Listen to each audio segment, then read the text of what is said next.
続いてはメイ・ネルソンさんによるワールドワイドウェブでも政治はローカル、バルカン化するインターネットを生き残るための計画についてのご講演です。メイ・ネルソンさんはアクセンチャーのサイバー脅威インテリジェンスのセキュリティプリンシパルでいらっしゃいます。サイバー脅威のアクター、行動、動機、傾向の戦略的分析に長けていらっしゃいます。コードブルーでは講演3回目となります。いつもタイムリーなトピックをご紹介いただいています。メイさんからは今回のテーマについて動画をいただいておりますので、そちらをご覧いただきます。Our next session is It is a World Wide Web, but all politics is local. Planning to survive a Balkanizing Internet. Please welcome our speaker, Nay Melson.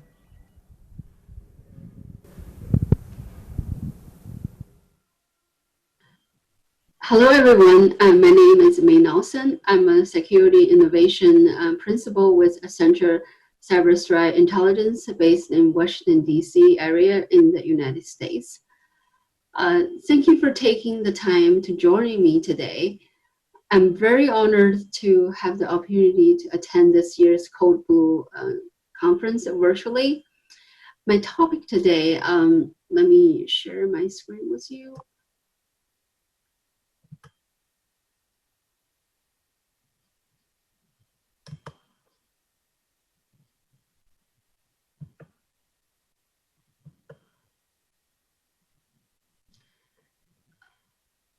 So my topic today is about planning to survive a Balkanizing internet. This research is inspired by a client engagement. This particular client was investing in strengthening security controls and processes and overall strategy for one of their regional operations. During this engagement, it occurs to us that the industry often proposes a one-size-fits-all mentality to risk management and the network architectures needed to achieve it. Namely, do it the cheapest and the most efficient way possible, despite the fact that cyber threats has been evolving in the global context of an increasingly segmented internet. So in today's talk, I will start from the concept of internet balkanization and talk about the driving factors of internet balkanization and some trends I have observed. Then discuss the implication of internet balkanization for global businesses. Lastly, I will offer some mitigation measures to help organizations survive a balkanizing internet and improve business resiliency. Let's get to the topic. So what is internet balkanization?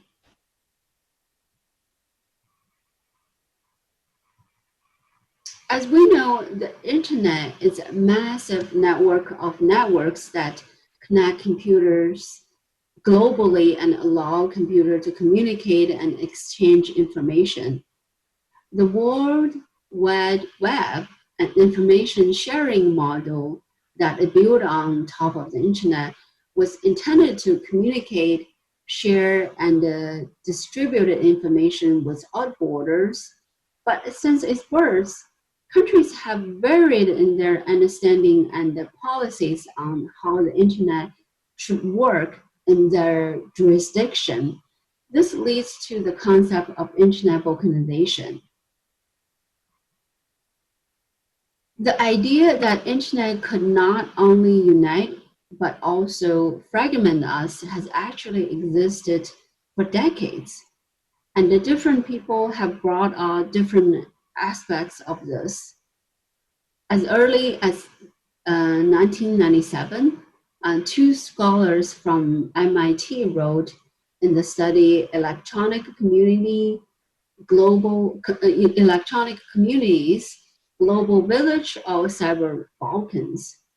The scholar explored the possibility that improving communications access through emerging technology will fragment society and balkanize interactions. What they were referring to was the segregation of users along lines of social, intellectual, and economic affiliations, which could divide people in the same way that geographic divisions do now. The term splinternet, when it first presented in 2001, refers to the potential benefit of parallel internet that would be run as distinct private and autonomous networks. As to the internet sovereignty concept, it was first introduced in China's 2010 white paper outlining China's position on the internet. As to the digital colonialism, focused on big tech companies developing and controlling tech ecosystem for commercial gain. The last one, globalization, means the idea of slowing globalization and potentially reversing it because of the threats of technological development. So all of this various concept of internet balkanization intertwines with each other, but the common theme is that the internet could be segmented, divided, balkanized, and centralized within the particular countries, all of which seem to be at odds with what the internet was supposed to be. So behind each concept of internet balkanization, there are reasons how the concept formulated. These reasons are often the driving factors which push the internet forward, push the trend forward. So as I said previously, the design of the internet is open, free, and borderless. Some do see the risk in an open internet. For example, scholars from Council on Foreign Relations in the US have summed up major risks of an open internet in this way. Digital nationalism, which is that governments and other actors inspired by governments bringing nationalism into online spaces and barricades the spaces from foreign influence, such as social media platforms. Threats to privacy and data security. This is often a question you and I, as consumer, ask when we use social media platforms, other online services. Threats to intellectual property. Many of you here are probably very familiar with defending your organization's IP from cyber-enabled economic espionage. The last one is a vulnerability to attacks, especially on critical infrastructure such as financial markets and power grids because of an open internet. Other factors include political, economic, social, and security factors. For example, some nation states and interest groups criticize the historical reality that the global internet is the US internet and argues that the US should not have what they say as undue power in the formulation of internet governance rights and standards. Emerging technology on top of the internet has made some realize that possible commercial benefits of establishing individual tech ecosystems, such as regionally applicable applications. People also draw on religious and cultural factors in some regions in their arguments for segmenting and filtering the internet. State surveillance equipped with artificial intelligence, such as facial recognitions, often use national security reasons to protect cyber sovereignty. As this driving factor push balkanizing internet, we also identified legislations in some countries that also fits a trend towards segmentation and internet balkanization. Since 2017, we have seen many countries promulgate laws and regulations to gain control over their citizens' data. The one famous one, for example, is the European Union's General Data Protection Regulations, or GDPR, which mandates the storage of EU data, citizens' data to be stored on the servers located within the EU borders. Many of you may be familiar with Japan's Act on the Protection of Personal Information, or APPI. And APPI was adopted in 2003, which was one of the first data protection regulations in Asia. The mandated APPI introduced it in May 2017 after the major overhaul because of several high-profile data breaches. In June this year, the law amending the Act was enacted. The new law expected to take effect in 2021 or the first half of 2022, which further strengthening rights for data subjects and increase penalties for non-compliance.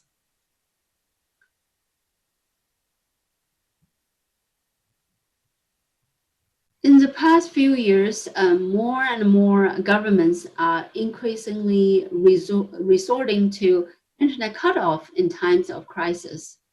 Reasons behind the shutdown include political and social stability, economic security, or geosecurity. Internet cutoff practice also vary. Some cut off the internet completely in one region or sever the region's connection with the outside world.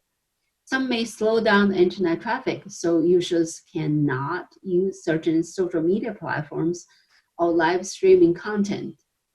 And some establish a wholly separate internal network so user can access only state-allowed content. One thing to remember is that when governments shut down the internet, it's not just pushing a button, but involves techniques to manipulate the internet, as I just described.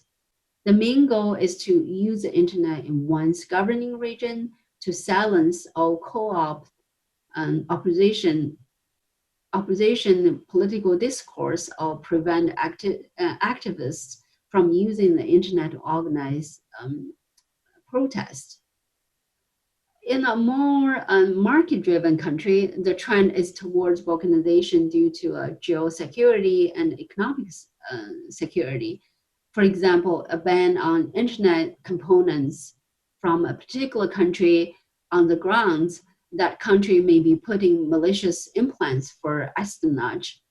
This kind of mutually exclusive development could have much bigger impacts for the internet balkanization than just political isolation.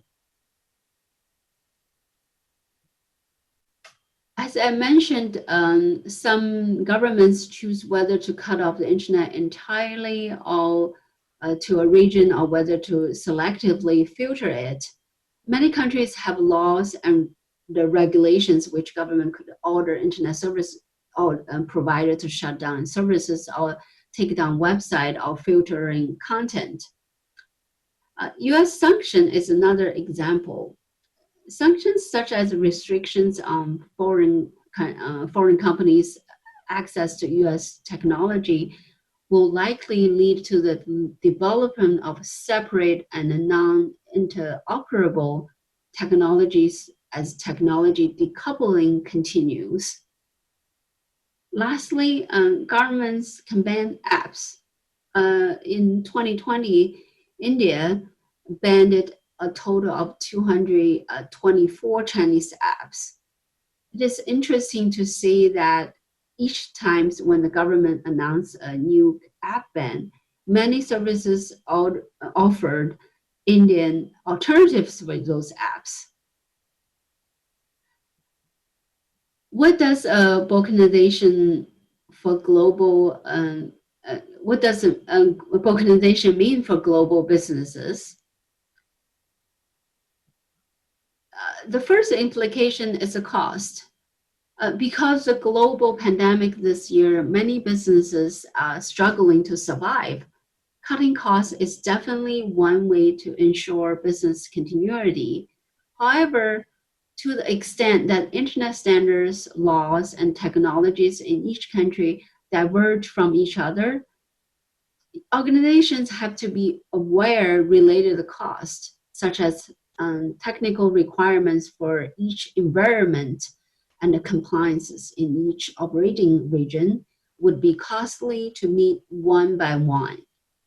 Also, organizations may have to spend effort and time building segmented network infrastructure, localizing data in each country, and integrating data across regions and countries.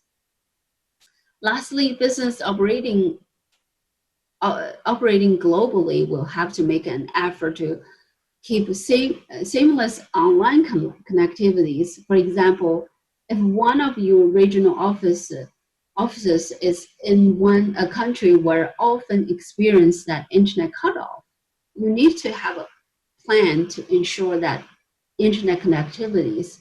This plan may involve actual budget to execute. The second implication is about supply chains. In some countries, we have observed the government policies towards restricting IT technologies from other countries based on economic protectionism or perceived national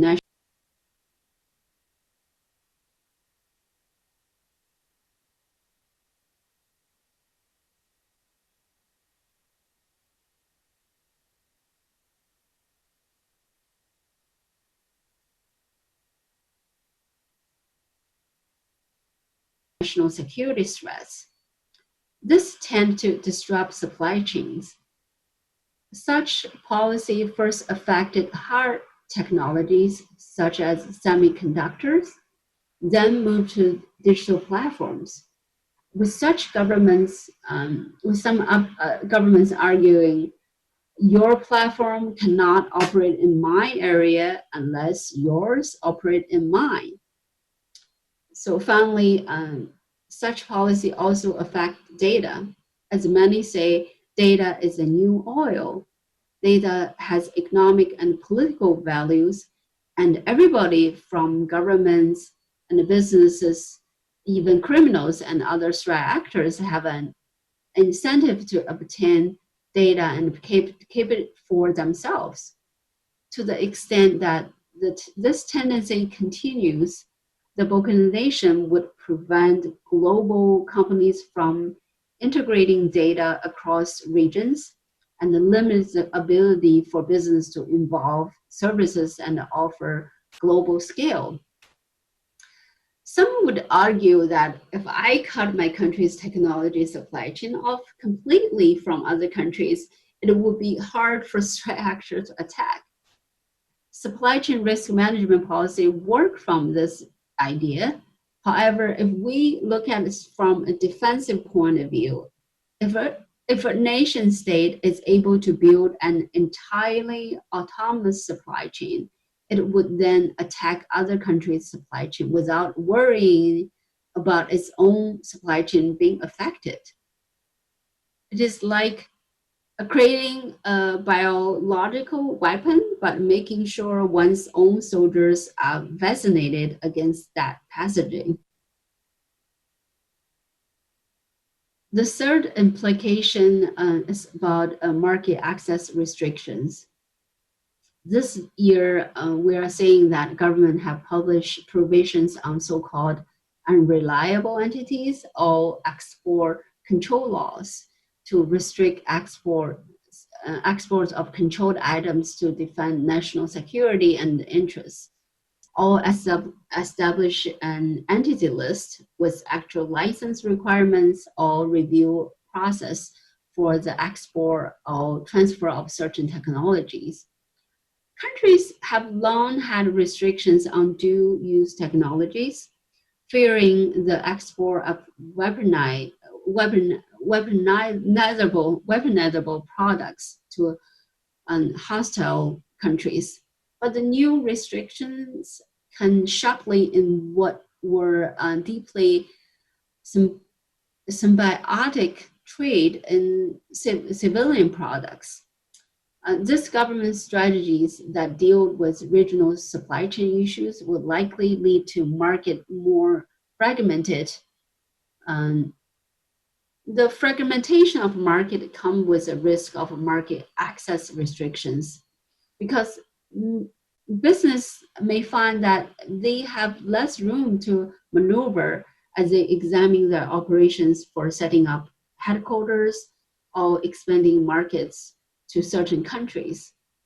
In effect, government restrictions are increasingly making market participation choices for business. To a certain degree, this may create barriers for business growth and business scaling, especially for global businesses.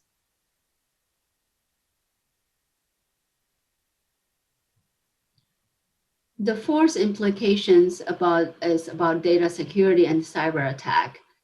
A balkanizing internet will likely increase data security risk because each region has its own data ecosystem. Organizations need to strategize on how to ensure the safety and the integrity of data in regions where they operate. As internet balkanization proceeds, nation states may be even more aggressive than before to conduct network operations in a segmented system because it will be less likely to affect their own system. Here I have two case studies that could provide scenarios for a potential future development. Previously, I mentioned that this year's Indian governments have banned the total of 224 mobile applications that they viewed as harmful to the sovereignty and integrity of India. As you may recall, India and China have engaged in increasingly hostile rhetoric and even border clashes this year. This hostility has spilled over to affect what was formerly a thriving economic relationship and trade. Imagine if you are a global company that operates in the region, have to deal with the app ban. The company may have to examine its security policy to see whether it uses any of these apps. Do you find alternatives if some of these apps are used in order to keep workflow and work efficiency? Also, how about the communications? If you have a bring your own devices policy, some employees may download an alternative app for communication, then introduce malware to your networks. Another case scenarios is about Russian internet sovereignty law. This is a research report about Russian internet sovereignty law published at a Center iDefense Intergraph portal in April 2019 when the law first passed. Russian internet sovereignty law proposes the use of Russian domain name systems DNS, and the installation of deep pack inspection equipment, mapping of routing systems, and the centralized control of the Russian segment of the internet.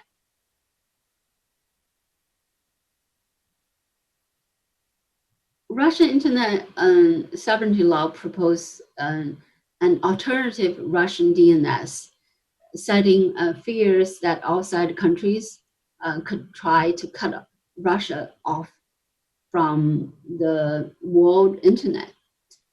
So if a country builds its own DNS system and no longer depends on DNS servers in other countries, it, it could potentially unleash an attack on foreign servers without disruption to its own internet segment. Let's look at what an attack on DNS would look like.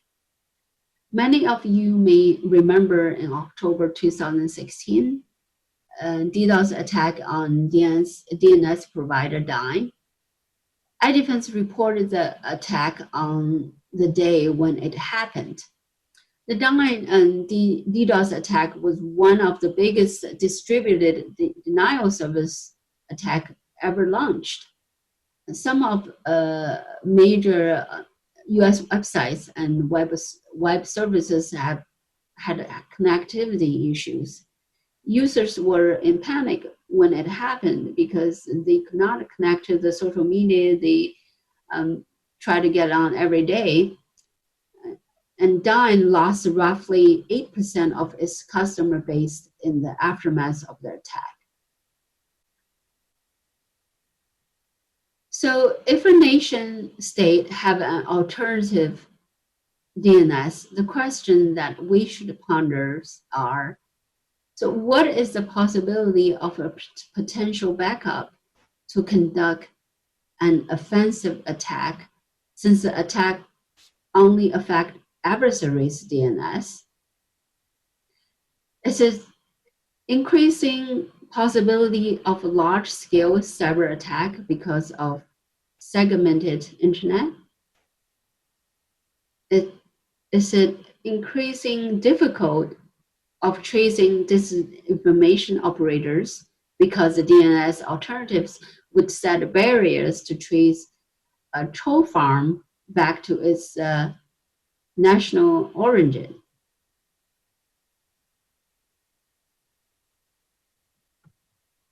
So how can companies survive a balkanizing internet?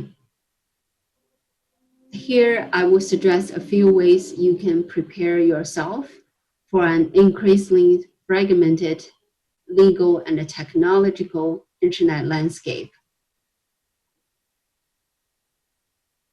As I discussed previously about some indicator we have seen and the case scenarios, here I list a few examples of practical actions to architect for a balkanizing internet to cope with unforeseen geopolitical shifts. For example, regional policies and laws may prevent cross-border authentications. So your organization may need to consider implementing a regionally isolated Active Directory. Another example, since some countries require user data to reside in their country of residence, regional data governance strategies should be customer-fitted to each region's current and emerging landscape. Maintaining awareness to survive. Since the trends in internet connectedness are constantly evolving, maintaining awareness of cybersecurity campaigns and policy initiatives that are relevant to your business operations, including local, national, and multilateral initiatives, will help your organizations to plan ahead. Also be aware of any cyber threat activities targeting your industry or operating regions. Analyze and utilize any cyber threat intelligence from those threat activities so you can better defend your networks. Some other proactive measures that your organizations can take include conduct a tabletop exercise, identify indicator of internet isolations in the country where you operate, use worst case scenarios to test your organization's readiness for possible further escalations in the country in the future. Consider a geographic, I'm sorry, consider a geopolitical strike intelligence program, even just hiring one knowledgeable expert if you don't already have such a program. Lastly, participating in the industry policy formulation process so your organizations can have a voice in industry policy and proactively prepare for any forthcoming changes. This includes my talk today. One final takeaway is that be prepared, you will survive a balkanizing internet.